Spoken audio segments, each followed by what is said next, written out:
എല്ലാവർക്കും സ്നേഹവന്ദനം. ഇന്നത്തെ നമ്മുടെ പ്രഭാത ധ്യാനത്തിനായി വിശുദ്ധ മത്തായി എഴുതിയ സുവിശേഷം 11-ാം അധ്യായത്തിൻ്റെ 29-ഉം 30-ഉം വാക്യങ്ങൾ. മത്തായി 11, 29, 30 വാക്യങ്ങൾ. ഞാൻ സൗമ്യതയും താഴ്മയും ഉള്ളവനാകയാൽ എൻ്റെ നുകം ഏറ്റുകൊണ്ട് എന്നോട് പഠിപ്പിൻ, എന്നാൽ നിങ്ങളുടെ ആത്മാക്കൾക്ക് ആശ്വാസം കണ്ടെത്തും. എൻ്റെ നുകം മൃദുവും എൻ്റെ ചുമട് ലഘുവും ആകുന്നു. കർത്താവിൻ്റെ നുകം മൃദുവും ചുമട് ലഘുവുമാണ്. തങ്ങൾക്ക് വഹിക്കാനാവാത്ത ഒരു ഭാരമുള്ള ചുമട് ന്യായപ്രമാണം മനുഷ്യരുടെ മേൽ അടിച്ചേൽപ്പിച്ചു. അത് ഒരു പരിധിവരെ അടിമത്തത്തിൻ്റെ നുകമാണ്. ഗലാത്യ ലേഖനം 5-ാം അധ്യായത്തിൽ പൗലോസ് അതിനെ അങ്ങനെ വ്യാഖ്യാനിക്കുന്നുണ്ട്. അത് മിസ്രീമിയ നുകത്തിന് സാദൃശ്യമാണ്. ക്രിസ്തുവിൻ്റെ നുകം എന്നത് നാം അവന് നമ്മെ വിധേയപ്പെടുത്തുന്നതിനെ കാണിക്കുന്നു. നമ്മുടെ ഓരോരുത്തരുടെയും കഴുത്തിന് ചേരുന്ന നുകം അവൻ തരും. അങ്ങനെയുള്ളവരുടെ ശിരസിന് ചേരുന്ന ഓരോ കിരീടവും കൊടുക്കാൻ അവൻ്റെ പക്കലുണ്ട്. ഈ നുകം ചുമക്കാത്തവന് കിരീടവുമില്ല. എൻ്റെ നുകം മൃദുവും ചുമട് ലഘുവുമാകുന്നു. ശലോമോൻ രാജാവിൻ്റെ മകനായ രഹബയാമിൻ്റെ കാലത്ത് ഇസ്രായേലിയർ തങ്ങളുടെ ഭാരം ലഘൂകരിച്ചു കൊടുക്കണമെന്ന് പറഞ്ഞു. അത് രഹബയാം അംഗീകരിച്ചില്ലെന്നു മാത്രമല്ല, അവരെ ഭീഷണിപ്പെടുത്തുകയും ചെയ്തു. എൻ്റെ അപ്പൻ ഭാരമുള്ള നുകം നിങ്ങളുടെ മേൽ വെച്ചു, ഞാനോ നിങ്ങളുടെ നുകത്തിന് ഭാരം കൂട്ടും. എൻ്റെ അപ്പൻ നിങ്ങളെ ചമ്മട്ടി കൊണ്ട് ദണ്ണിപ്പിച്ചു, ഞാനോ തേളുകളെ കൊണ്ട് നിങ്ങളെ ദണ്ണിപ്പിക്കും. രാജാക്കന്മാരുടെ 1-ാം പുസ്തകം 12-ാം അധ്യായത്തിലാണ് ഇത് നമ്മൾ വായിക്കുന്നത്.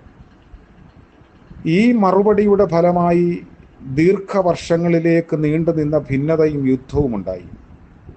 ഇസ്രായേൽ രാജ്യം യഹൂദ്യ എന്നും ഇസ്രായേൽ എന്നും രണ്ട് സ്ഥാനമായി, 2 ഗോത്രങ്ങളായി പിരിഞ്ഞു.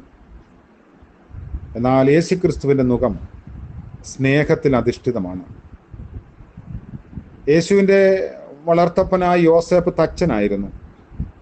അതിനാൽ യേശുവിനെ തച്ചൻ്റെ മകൻ എന്നും വിളിച്ചു. യോസേഫ് യേശുവിൻ്റെ 12-ഉം 30-ഉം വയസ്സിന് മധ്യത്തിൽ മരിച്ചുവെന്ന് ഗ്രഹിക്കാൻ പ്രയാസമില്ല. യോസേഫിൻ്റെ മരണത്തെ തുടർന്ന് കുടുംബ സന്ധാരണ ചുമതല തന്നിൽ നിക്ഷിപ്തമായതിനാൽ കർത്താവ് തച്ചുപണി ചെയ്ത് മാതാവിനെയും മറ്റ് സഹോദരങ്ങളെയും ഒക്കെ പുലർത്തി എന്ന് അനുമാനിക്കാം. അതിനാൽ യേശുവിനെ തച്ചൻ എന്ന് വിളിച്ചു. തച്ചൻ എന്ന നിലയിൽ യേശുവിനെ കുറിച്ച് ഇപ്രകാരം ഒരു ഐതിഹ്യമുണ്ട്. ചില വ്യവസായികൾ തങ്ങളുടെ കടകളുടെ മുൻപിൽ വ്യവസായ വസ്തുക്കൾ പ്രദർശിപ്പിക്കാറുള്ളതുപോലെ യേശുവും താൻ നിർമ്മിച്ചു വന്ന നുകം പ്രദർശിപ്പിച്ച് കാണികളെ ആകർഷിച്ചിരുന്നു എന്നാണ് ഒരു സംസാരം. കാണികൾ ഇത് പരിശോധിച്ചിട്ട് കാളുകൾക്ക് വളരെ ആശ്വാസം കൊടുക്കുന്നതാണ് തച്ചനായ യേശു നിർമ്മിച്ചിരുന്ന നുകമെന്ന് അഭിപ്രായം പറയുമായിരുന്നു എന്ന് ഒരു കഥ നിലനിന്നിരുന്നു. നുകത്തെക്കുറിച്ച് ഒരു യഹൂദ റബി പറഞ്ഞത് ഇങ്ങനെയാണ്: എൻ്റെ ചുമട് എൻ്റെ ഗാനമാണ്, ഇത് വഹിക്കാൻ ലഘുവാണല്ലോ, അത് സ്നേഹത്തിൽ അധിഷ്ഠിതമാണ്. ഏത് ഭാരമുള്ള ചുമടും സ്നേഹത്താൽ ലഘുവായി അനുഭവപ്പെടും. ദൈവത്തെയും മനുഷ്യരെയും സ്നേഹിക്കുക എന്നതാണ് നമ്മുടെ ഭാരമെന്ന് ഗ്രഹിക്കുമ്പോൾ ഭാരം ഗാനമായി രൂപാന്തരപ്പെടും. നമുക്ക് പ്രാർത്ഥിക്കാം. കർത്താവേ, അവിടുന്ന് ഞങ്ങൾക്ക് നൽകുന്ന എല്ലാ ആലോചനകൾക്കായും സ്തോത്രം. ഞങ്ങൾക്ക് വഹിക്കാവുന്നതിലപ്പുറമായി നുകം ഞങ്ങളുടെ മേൽ അവിടുന്ന് ചുമത്തിയിട്ടില്ലല്ലോ. അതുകൊണ്ട് ഞങ്ങൾക്ക് നൽകിയിരിക്കുന്ന കടമകളും ഉത്തരവാദിത്വങ്ങളും നിർവഹിപ്പാനുള്ള കൃപയും ദൈവവചനം അംഗീകരിപ്പാനും അനുസരിപ്പാനുമുള്ള വിധേയത്വം നൽകണമേ. ഇന്ന് പകൽക്കാല ജീവിതത്തിൽ അവിടുത്തെ കരുണയിൽ ആശ്രയിക്കുന്നു. ലജ്ജിതരായി പോകാതെ പ്രഭാതം മുതൽ പ്രദോഷം വരെയും ഞങ്ങളെ അവിടുന്ന് വഴി നടത്തണമേ. അങ്ങയുടെ ആലോചന നൽകണമേ. എല്ലാവർക്കും അനുഗ്രഹപ്രദമായൊരു പകൽ നൽകണം. യേശു മിശിഹായുടെ നാമത്തിൽ തന്നെ. ആമേൻ. ത്രിയേക ദൈവത്തിൻ്റെ കാവലും അനുഗ്രഹവും നമ്മോടുകൂടെ എന്നും എന്നേക്കും ഉണ്ടായിരിക്കുമാറാകട്ടെ. ആമേൻ.